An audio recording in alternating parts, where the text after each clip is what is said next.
You're listening to BQN. Assimilate the audio.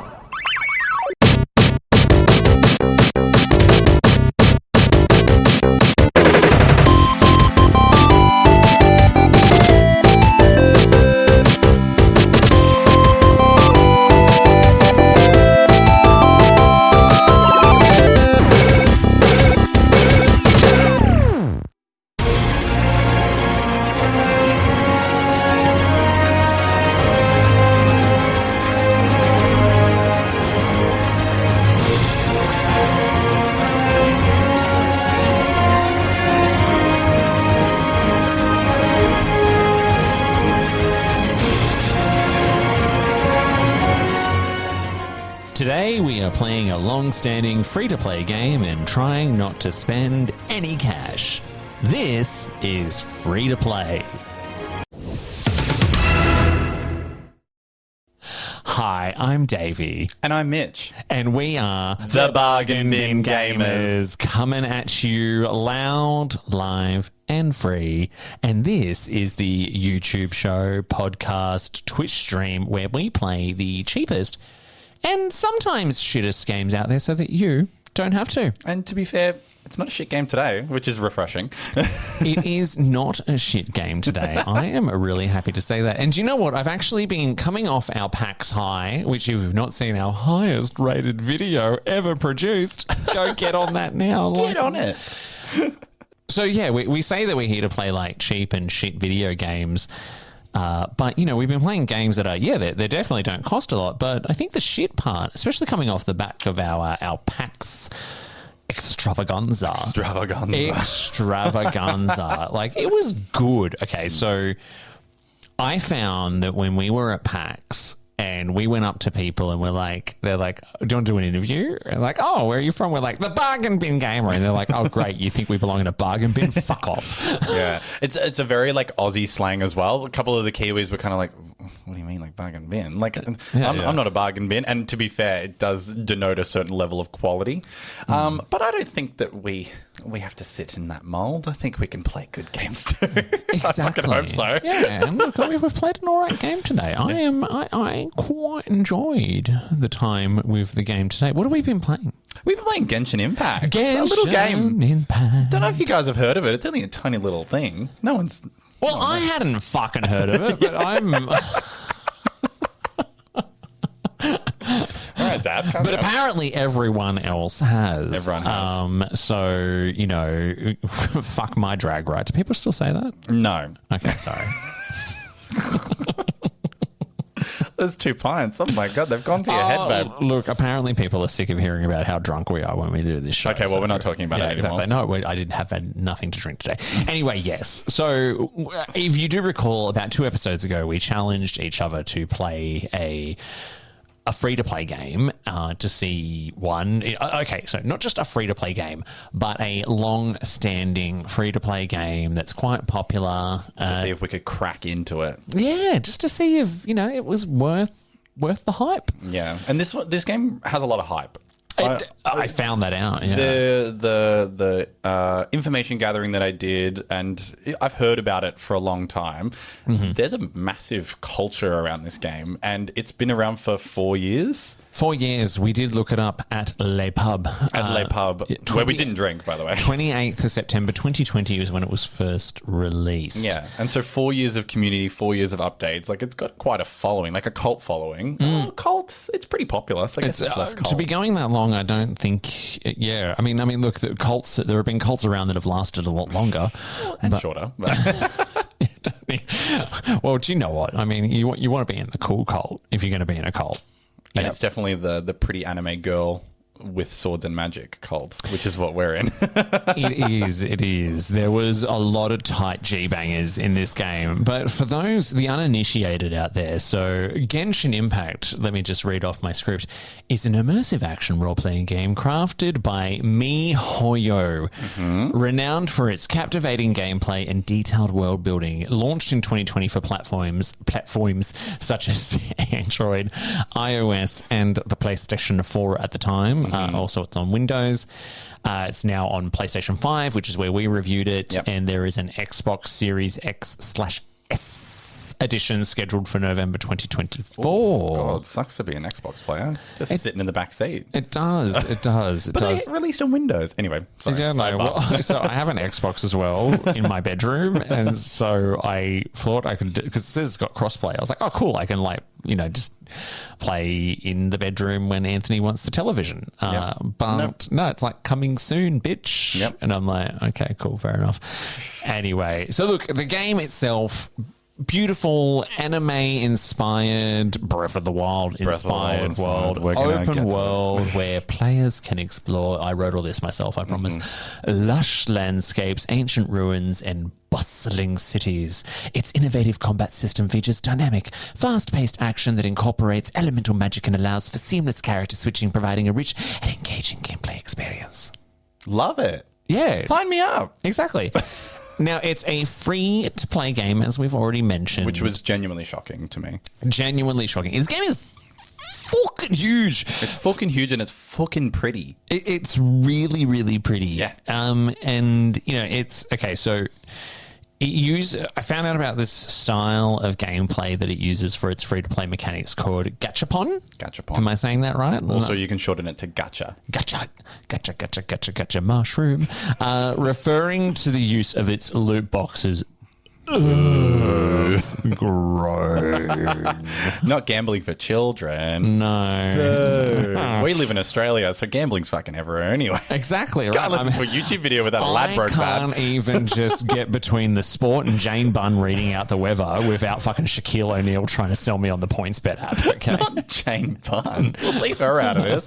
I know. Jane Bunn, your fucking opening act is Shaquille O'Neal telling you that Aussies are built different. National treasure, by the way. Jane Bunn. Jane Bunn is Jane, if you're listening. We know you are. We'd love to have you on the show to hear about your favourite weather game, okay? Please cut this out. The Jane Bunn side plot. What's wrong with Jane Bunn? No. I'm She's Jane literally Bunn's. the only good thing on Channel 7 News. I don't watch cable right TV. after the... Did you say cable TV? Oh, what's it called? Free to air. Oh, who gives a fuck? If I have to put an antennae up, I'm not watching it. I know. There's the two most accurate parts of Channel 7 News, all right? Yep, go on. One's the horoscopes. This is not making it into the video. Please, God, don't. The second is Jane Bunn's weather updates. And then she does a little bit of a story about a cow that gave birth. Like, it's nice. The bright side, she calls it. Anyway. Back on schedule. Fuck me. I had no I'm idea. going to have to, decolor. I'm bright red. Give me a second. Anyway, that was because we're talking about the gachapon. Yeah. Right. Okay. So gachapon, it's totally staying in the final cut. That's fucking funny. So it's a loot system, right? Yeah. So, loot system designed to, get you lots of little bits and pieces that can help you level up. And there's two different ways to access these, isn't there? It's in-game currency and real-world currency. Yeah. So the game is littered with loot boxes in its massive open world. Beautiful, massive. Beautiful. I'm going to keep saying it, but I do genuinely think it's gorgeous. Look, I've talked a lot right now, so why don't you give me your, what are your initial impressions of Genshin Impact? Well, I'm an anime person. I love anime. So when we were going to play this game, I said, oh, fuck yeah.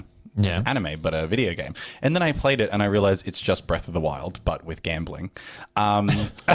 It's also, so it's a little bit of Breath of the Wild, a little being a lot. It's a little bit of Dragon Age Inquisition because you can change between the different party members and you've got different skills. It's a little bit of loot boxing and taking your money, but it's also, it's less of... It's a game that requires a lot of my time, which unfortunately was a detriment to the game because I only have so much time that I can give this game. And the game said one of two things. Would you like to spend lots of time to play me and grind through, or do you want to spend money to make it? And unfortunately, what did you say in return? Neither. I'll just do it when I can. But the pros definitely outweighed the cons for me. I thought it was really, really beautiful. I thought it was a gorgeous game. Once again, I'll say it in every podcast that we play games like this. Why can't Pokemon look like this? It was cell shaded, but still quite stylized. The storyline was I've seen it before. Oh no, the dragons are attacking. What will we do? Skyrim. But I found the characters very stylish. That was the main draw. Davey and me spoke about this before, but I wanted these characters. I wanted to be them. I wanted to be cool and hip and have an eye patch and have magic. So the draw for me was to keep picking up the game to play it because I wanted to unlock the characters. And then, like I said, I had that fork. Would you like to keep playing and grinding to get them, or do you want to pay for them? And it's not really a pay-to-win system, is it? Because it's not a competitive game. It's just a pay to look cute and pretty and have anime girls summon blizzards. Which, fair enough, it works for me. Exactly, yeah. Because, if you want to do that thing where you pan the camera down so you're looking right up the character's skirt, then... And they are wearing panties. I looked. Exactly. All of a sudden he was like, oh fuck, what's the password to my PayPal account? Let's get it up. What is the conversion from Oz dollar to Japanese yen? Japanese yen or Chinese. What's the Chinese currency?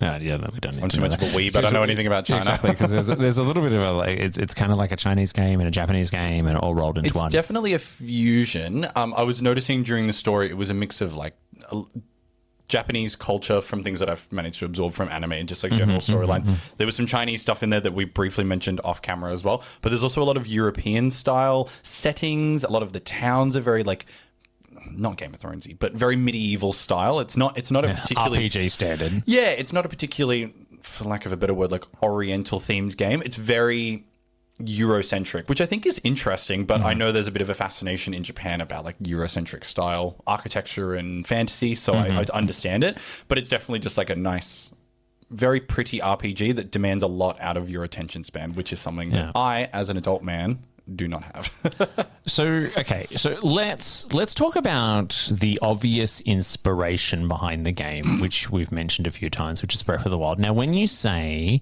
it, so for those who aren't watching the YouTube version, he's showing us his Breath of the Wild tattoos. Because it's my favorite game. Bravo. I love it. So when you say Breath of the Wild, what about this game is Breath of the Wild? Everything. So it's cell shaded, which Breath of the Wild is. It's not to the same extent, but it is cell shaded. The only difference is they have borders on things, so it makes it a little crisper, which I actually do think is a pretty good aesthetic choice. You can climb on things, you have stamina when you move, you swim and you use stamina, you pick up items, you can craft items, you get magic powers that you can use on a recharge, you go to temples and things like that.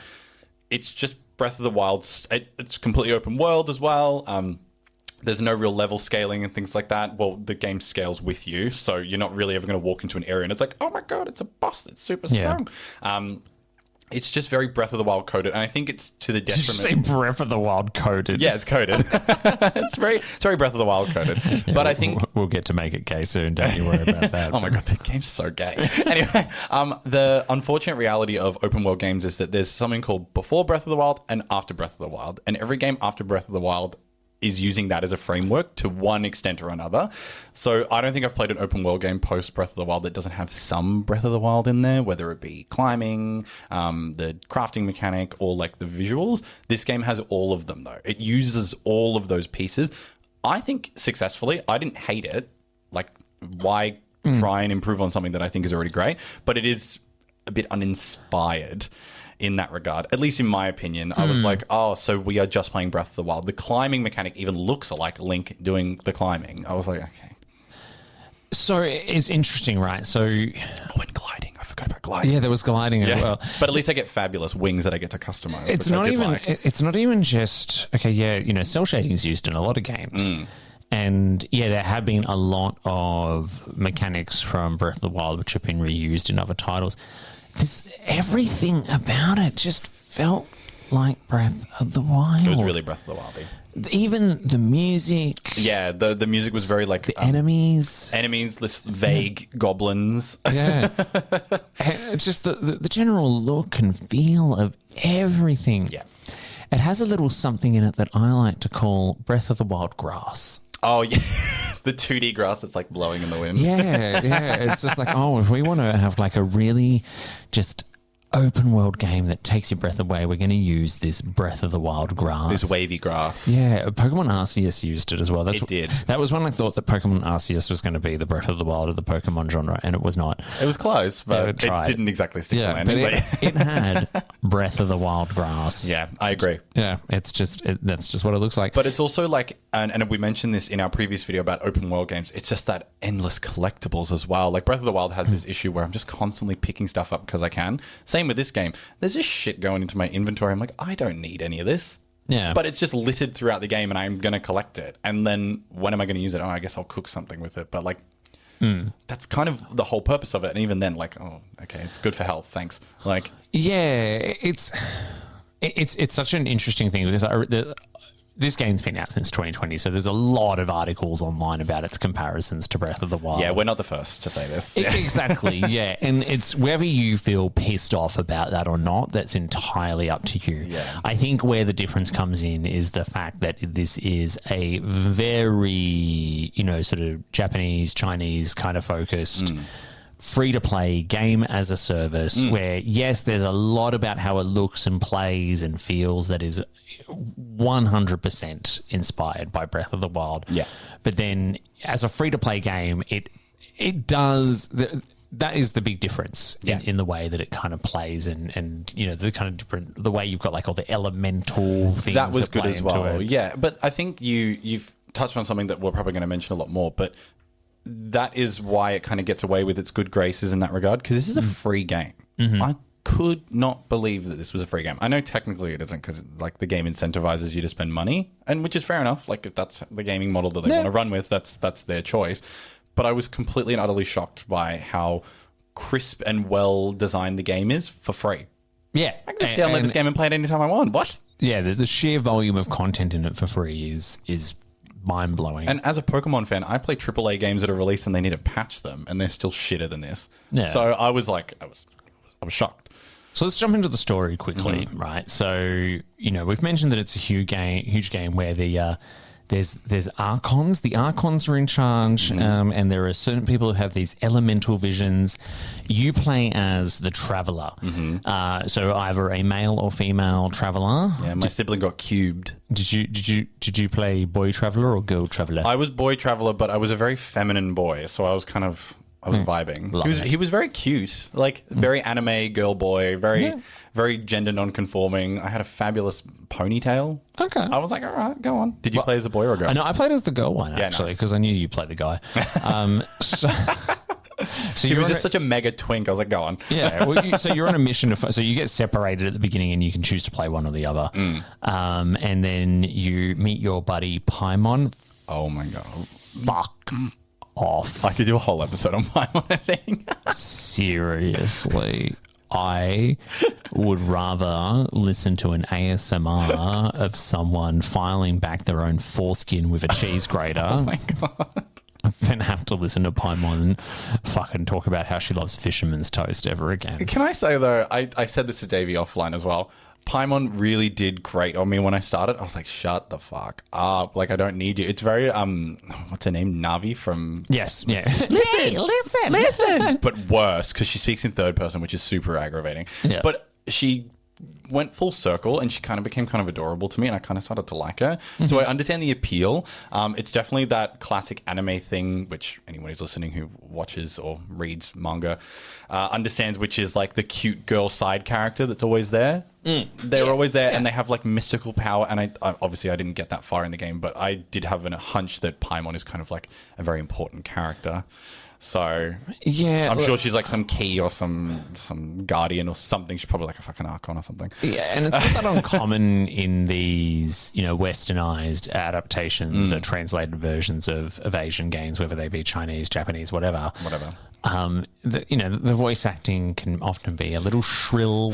Yeah, what's a little to take. That was the only other issue that I had. I thought the characterization of Paimon was kind of adorable. I was like, oh yeah, cute. It's kind of like that Navi, like little fairy imp. It's very Impa from Twilight Princess, like your little companion. The voice acting was so grating though. It was someone putting on a little baby voice. Paimon does this. Exactly. Paimon needs to jump in a river. I know. Did you get it to the part where Paimon really wanted fisherman's toast? She fucking is obsessed with it. And I was Fisherman, it's just toast with onions on it. I'm like, that's disgusting. also bad breath, Paimon. There's no teeth brushing in this game. And Paimon, so if you've ever played Banjo-Kazooie... I have not. Okay, so in Banjo-Kazooie, Kazooie is the little bird in your backpack, and Kazooie just like has like it's a bit lippy, like mouths off to everyone you meet. Paimon was a bit like that. Paimon's just like going, "You're a fucking loser." Paimon thinks that you should jump in a fucking ditch. This is why I kind of equated Paimon to Impa from Twilight Princess, because Impa's kind of like that as well, where she's kind of like, these guys are fucking idiots. Like, we should not trust them, because she's supposed to be kind of like mischievous. Paimon became a little imp-like to me, which I kind of liked, because I thought it was just going to be a one-note character, but she wasn't. She had like sass, but she was also like very curious about everything, and she was constantly eating, which I thought was quite a cute quirk. But that's a classic like anime little girl quirk. Look, no, I do like that. You know, look, I love me food myself, right? Paimon, I'm right there with you. But onions on toast, yeah, it's a bit dull. Onions on toast. Yeah. Anyway, so you know, look, the game starts with you know, you kind of go through the land, learn the basic mechanics, and you meet the Knights of Favonius, and they were so fierce. Exactly, and so you wind up with you meet. So the amount of characters that you can collect, right? So you can have a team of 4 interchangeable characters, each with different. Sometimes they've got different elemental powers. They're ranged. They're different like role plays as well. So you've got like mages, you've got sword fighters, you've got archers and things like that. Like it's very like I mentioned, it's very Dragon Age Inquisition, where you can like collect different characters for your party and things like that. But it's also very like oh god, what's that game? It's very Diablo. Yeah. Where like you can like have your character and you stat them up and things like that. And you kind of develop how they want, which I found really, really freeing. I thought that was a good way to play. Yeah. And there's so many. So how many did you do any research? So I looked on some of the wikis. Oh my god. I went on the wiki and I was so bombarded by so much information. But there is a lot. Like I reckon there's like in the hundreds, because in the loot boxes you can get characters and all that kind of stuff. Which is the level of depth there I think is really, really quite impressive. And what I liked as well is that, and the game didn't do a good job of telling me this. I kind of figured it out by myself. So the way you can level the characters up, and then you can level up their weapons or the different bits of like there's other different power-ups you can kind of get. Some of them are walled off because until you reach a certain adventure level, which is kind of your overarching level. Which was our issue, but yeah. Yeah, which blocks off missions and all that kind of shit. But, you know, it was impressive just how customizable each character was. Yeah, that's what I really loved about it, because I set my sights on, I forgot his name, fake fan alert. The Knights of Flavonius, the guy with the eye patch. Yeah, was he like the ice guy? He's the ice guy. Yeah. I inevitably got him, but it was only very recently. Ice guy. I got the ice guy. Any massive fans of him, I'm so sorry in the comments. But I like immediately was like, I really want to get that character, and I looked up how to get them. And I inevitably did, but it was so much grinding just to get there. And I did attempt a loot box or 2, but I got nothing good. And how far did you get again? I got to level 12. Okay. So not that far, unfortunately. Yeah, I got to level 20, which was... That's pretty good. I did a lot of that during my fun employment period between jobs, which you needed to, right? Because here's where things started to get... So, I got as far in the story as freeing Dvalin, the bear. Did you meet the bear? No, I didn't. It turned out to be a god. Spoiler. And I just don't understand its significance, because I was skipping through, and that was an issue that I got with the conversating. I was just like conversating. I was not. It's the first time he's called out one of his own weird big words. Conversating. It's not a word. That's why. But through the conversations, I was finding them a little monotonous and tiring, so I was skipping through a lot, and then I realized I missed some of the story, and I was like, oh, please. Yeah, and sidebar, okay, so a lot of the missions were like, go here, talk to this person, then come back and talk to me, then go there and talk. That was something that I was going to talk about, is the game was very like pad heavy. Yeah. I understand it's a free game, so I'm not really going to gripe on about it. If it was a AAA game and it was like that, I would be panning it. But it was very like, go here, talk to this person, come back, talk to this person again, we'll give you an item, deliver it to this dungeon, and then you can battle someone and then come back and we'll give you a reward. And I was like, yeah, I get that's the point of the game, but like, did I need to be running around this fucking map talking to people? I don't think I did. Just tell me where to go. It does something that a lot of free-to-play games does, and it gives you this initial rush of progression. Yeah, I felt that. Where you're like, oh, this is amazing. Like, there's so much cool Fly free around. I stuff to do. smacked the shit out of that dragon at the start of the game. There was some shit smacking. And you're having a good time, but then it slows down. That's why I didn't quite get as far as you, because I really felt the dip. And unlike, what the fuck was the Carnage game? That was a game I could play on the Switch. This game I had to boot up the PlayStation 4, so it was a little bit more limited. I couldn't play it while traveling places and things like that. So I had to dedicate time. And, I'm 27 now. I'm not some spring chicken that can just fuck about all day. So I only really had a couple hours every day to play it. And when the game was padding out, I was finding that I was not making as much progress as I wanted. Yes. And that was quite disheartening. Yes, and there's a great story. In fact, there's a lot. Apparently, storylines have just been added over the years, but missions are blocked off by your overarching adventure level. And it becomes a slog. Yeah, because I had to level up to get to this next level, and I got halfway there, and I was like, okay, I just can't. No, and I then can't kill the same 5 enemies again. And it's that classic endorphin rush, because when you get to the right adventure level to get the next lot of story stuff, you're like, oh, this is really cool, it's really interesting again, and then all of a sudden you're another 5 levels away. Yeah. So I tried to play a little bit of it again last night before recording. I think the next lot of story was at adventure level 23, and it was just progressing. Even the side missions and running around doing little odds and ends and loot boxes and all that. It just dragged. And this is where it comes to what the game wants us to spend money on. Yeah, exactly. I wouldn't call it insidious. It's obviously by design, but the game itself, like you mentioned, it has that immediate rush. It's so cool. Oh my god, I battle that dragon, I meet the knights, and I get this cool roster of characters that I want to meet. I get the ability to fly around, which helps. Like, you get to meet brand new characters, you get all these new abilities, and then it snails paces, and it's like, well, you could skip past this if you want to spend money. Do you want to spend money on the game and we'll get you there? And I did not. I said, no, I'm not doing that. This is not a tax write-off. I'm not getting this money back ever, so no. That's obviously where the game is getting its funding from. Like, getting to that next level, being able to progress through the story, which, like I mentioned, kind of sucks. But it is a free game, so I'm not going to whinge. But it's definitely a bit upsetting when you are playing the game and then you're being gatekept from playing the game. I was like, okay. Yeah. I thought that was the whole point of the game, but that's all right. And it was fun to kind of go around and explore to try and level up. But it is, And look, like Breath of the Wild, like, the map is enormous. So big. And you can be like, there is so much of it I have not even unlocked. And I reckon I sunk a good 30 plus hours into the playtime for the review today. And there's that, like, there's something over there, or there's something over there, and you can climb anywhere and you can go anywhere and you can do anything. And it's really, like, the amount of stuff they've put into this for free. We will keep coming back to that. We keep hyping it up, but it's true. Like, it is very, very, am I trying to say, like, it's pretty ballsy to put that much free content into a game and just slap it out there. Like, because it's kind of making me not like as many AAA games that I've played, because I'm like, I've spent so much money on a game that needs to be patched day one, and it's crap. This game, and it's got the luxury of being a game that's been constantly being updated for the last 4 years, but it really did set a certain bar for me. I was like, wow, I can get this for free. Like, you want me to spend $90 on a game that you haven't finished? Yeah. Okay, right, got it. And it falls into the game as a service model, which is, game as a service, we'll keep updating it. If you maybe keep spending some of that moolah. Paimon thinks you should spend more money. Paimon. I'm genuinely shocked you didn't say that at some point. Paimon, I thought she was going to jump and be like, oh my god, let's go to the shop. Like, Paimon wants the 3 digits on the back of your credit card. Paimon wants to know your mother's maiden name. No. Okay, so serious question for you though.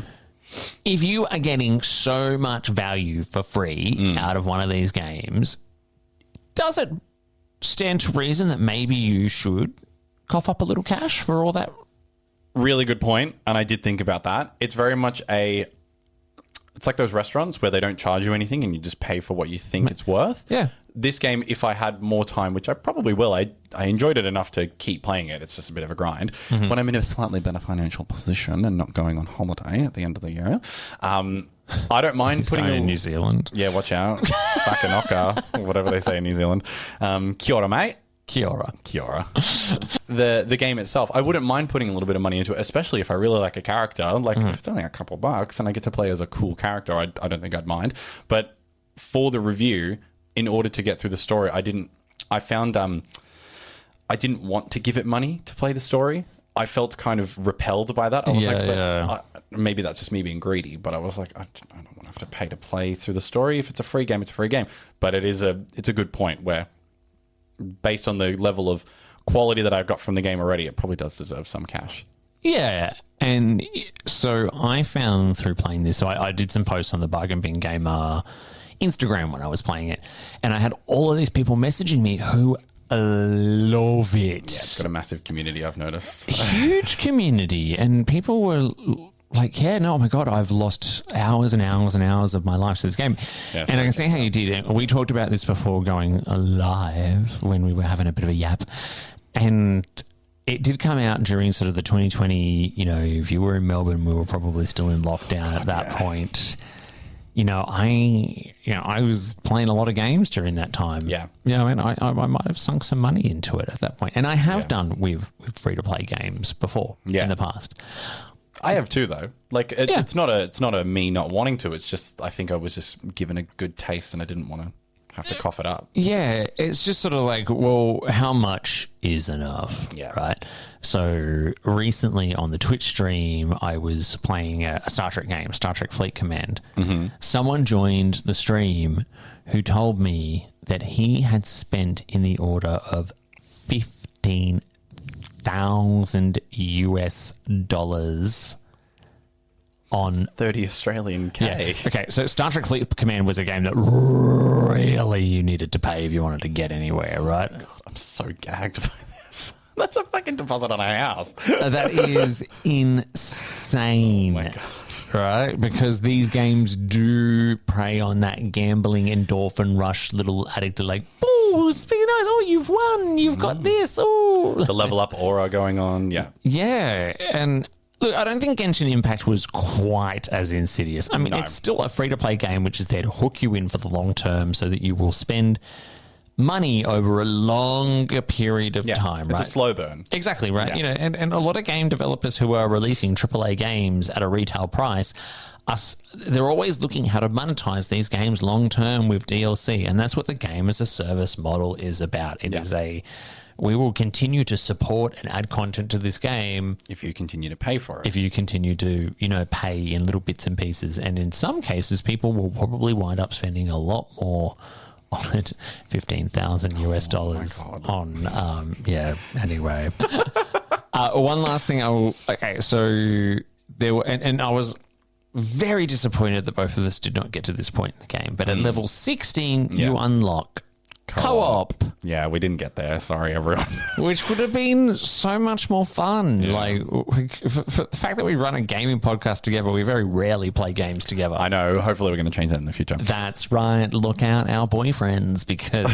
well, you get less time with us now. You get less time with us now.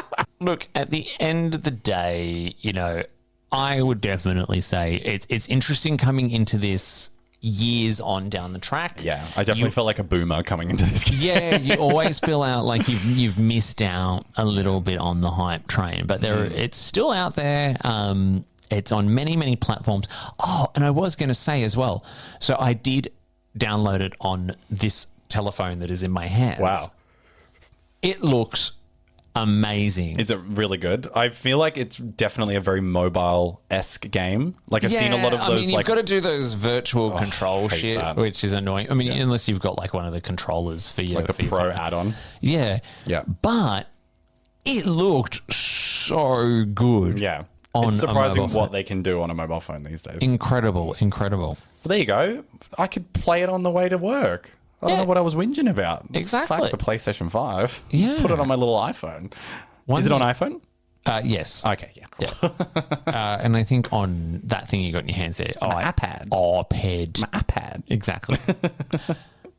Make it gay. Oh, Make it gay, make it gay. Stick something up your ass and make it gay. Woo! So, I love how the theme song changes every single time, by the way. okay.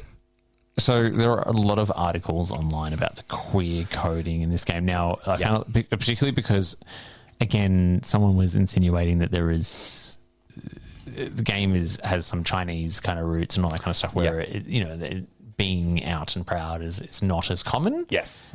So they reckon that the queerness in it was somewhat People reading into it. Yeah. But can I just talk about Lisa? Oh my God. Lisa, I knew you'd like Lisa. Lisa, the electric magician. So I got further than you did, right? Yeah. Now, not only is Lisa a psycho, Because that's what I know her as. I know her as crazy, but you tell me how far you got. Is she like... there's a closet mission. lesbian? There's a mission where you have to go and get library books back that haven't been returned. And This fucking game. Lisa brutalizes and murders someone who did not return their library book. But along the way, she's all like flirting with you and calling you cutie.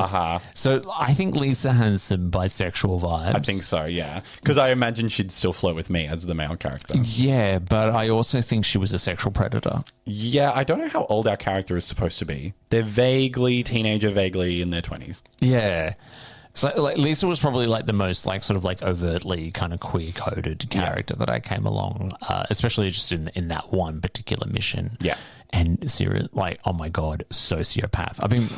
I've been watching a lot of true crime lately, and I just think that she'd be really good friends with the Menendez brothers.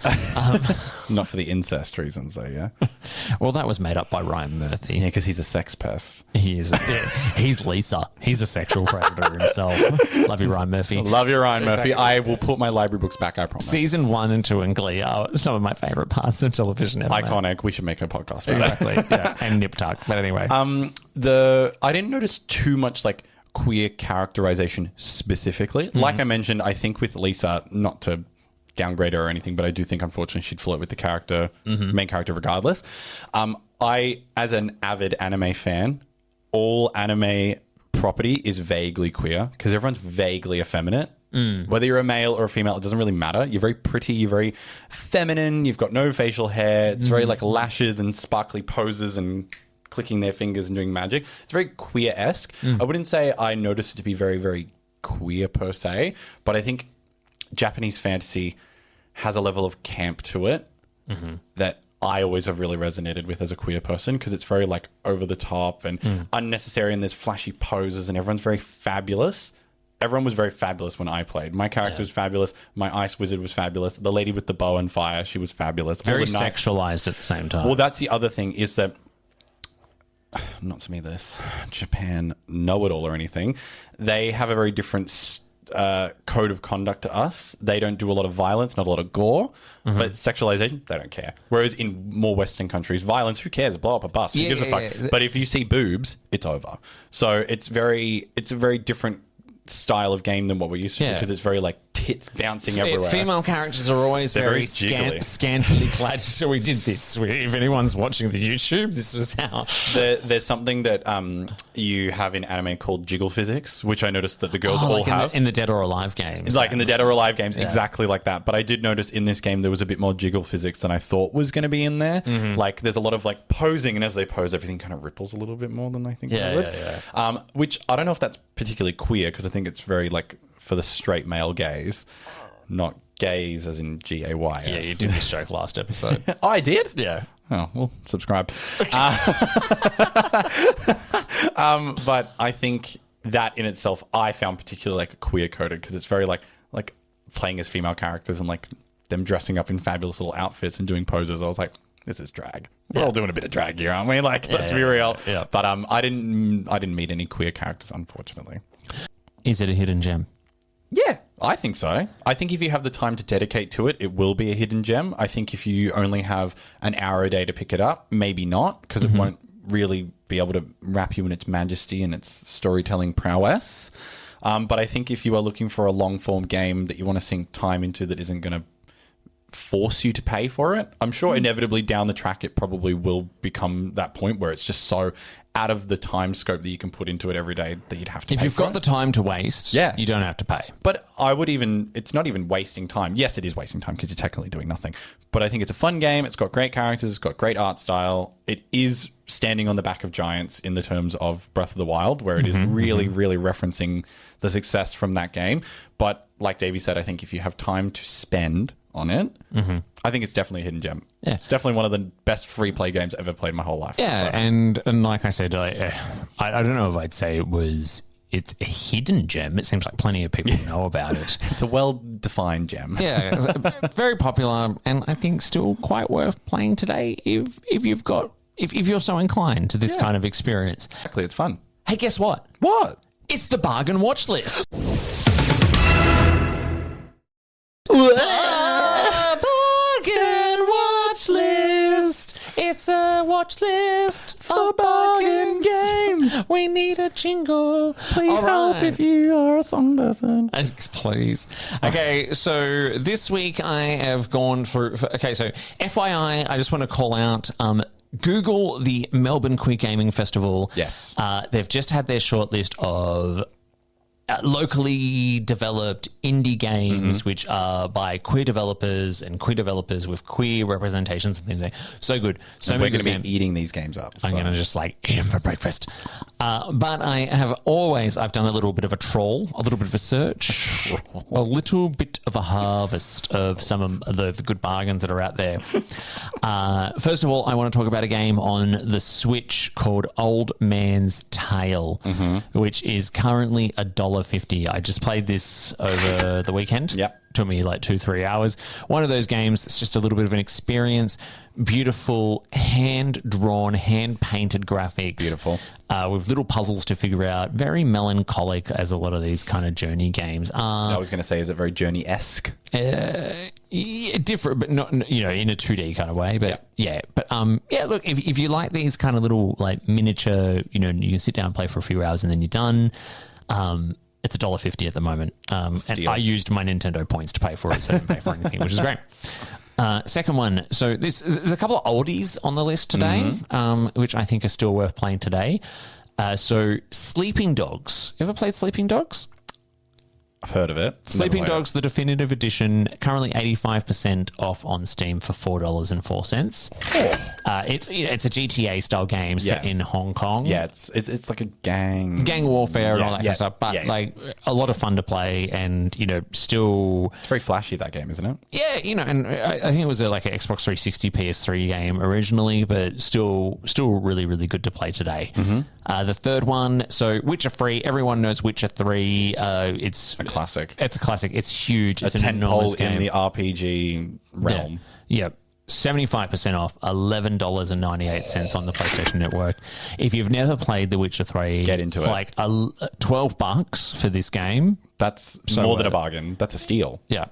You'll like the next one, Batman Arkham Knight. Oh, love the Arkham games. 80% off, $4.99 on PSN. Yep. Love that game. Have you played the Arkham games? Yeah, I have. Yeah. It was why I recommended it. So again, there's a lot of these older AAA digital deals at the moment, which if you've never got if they're on you, pile of shame. Yeah. Now's the time. Last one, Mass Effect Legendary Edition. All three, the whole Mass Effect trilogy, $14.99 reduced from $99 on the Xbox Store. Love Mass Effect. Yeah. So there's a lot. The Xbox Store in particular had a lot of really good deals and some older AAA games, and the PlayStation Network has got a bargain on the entire Resident Evil franchise now at the moment as well. Love Resident Evil. Check out those bargains. Yeah, and like Davey said, if you've had that pile of shame or you were happy to miss out on, culturally monumental games like Witcher 3, get onto it. I highly recommend, especially did you say $12 for Witcher 3? $11.98. Oh my God, I'm going to go buy it again. Mitch, what do we got coming up on our next episode? We've got a special guest coming. We do have a special guest coming. You're not reading your script, but that's okay. No. I don't know what happened to the script. It's gone. That's all right. And coming up next week, we have got Warren and, well, not next week, but in a couple of weeks, we've got Warren and Jake from the Melbourne Gamers, Gaymer. They're going to join us. Cannot wait to hear about our home city's local gamer community and how people can get involved. And look, we've got lots of other little bits and pieces Mitch and I are talking about. So that'll be in a few weeks' time. I think we're interviewing them on November 10th. We may do another little special episode in between now and then as well. Just to keep you guys fed. Yeah, we've got some really cool stuff. We've got a lot of like queer indie devs lined up to come on the show for an interview. So we're going to have some special guests coming up soon. It's going to be a lot of fun. So if you guys are sick of constantly hearing just us, lucky you. Yeah, now you get to hear us and get sick of hearing someone else at the same time. Oh, bless. Yeah. And this is free. Wow. Yeah. Speaking of bargain bin. It is free unless you would like to support the BQN Podcast Network, of which we are a member, by heading to patreon.com/BQN. There's a link in the podcast episode description. Are we a gotcha podcast? Are we what? We're a pay to win podcast. No, just lots of amazing free perks and early episode releases. Anyway, until next time, I've been Davey. And I'm Mitch. And we are the Bargain Bin Gamers.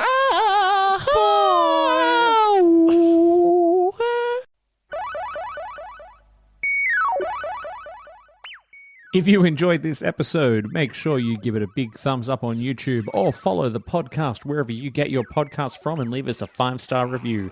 Be sure to follow us on Instagram and Blue Sky and follow along on our live Twitch streams. You can also continue the conversation in our BQN podcast Discord by clicking the link in the episode description. Don't forget that the Bargain Bin Gamer is part of a larger network of podcasts called the BQN. You can support this and other BQN programs by becoming a patron over at patreon.com/BQN.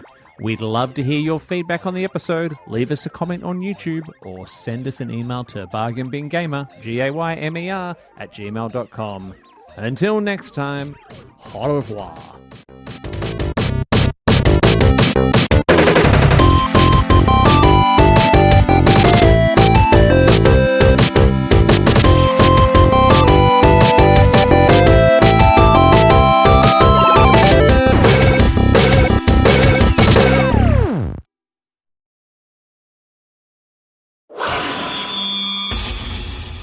Double T Media.